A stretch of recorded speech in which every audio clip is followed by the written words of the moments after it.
9% d'heures de cours perdues dans les collèges publics en 2023 à 2024, ça représente tout de même 10 300 000 heures d'enseignement. C'est la Cour des comptes qui a fait les comptes. C'est toujours un peu mieux que les années précédentes, mais ça reste trop, estime l'institution.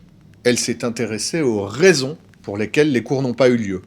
2 questions donc. Pourquoi les enseignants n'étaient pas remplacés? Mais d'abord, pourquoi ils n'étaient pas là? Première cause, des raisons personnelles. Maladie, autorisation d'absence. Ensuite, des raisons fonctionnelles. Des réunions, l'organisation d'examens ou de concours, des formations, des sorties scolaires. Dernière raison, mais à la marge, le collège a dû fermer. Les remplacements ensuite. C'est pas une surprise, il manque plus particulièrement dans les matières qui peinent à recruter. Le français, les maths, la techno, l'allemand. Pénurie de remplacement aussi dans certains territoires.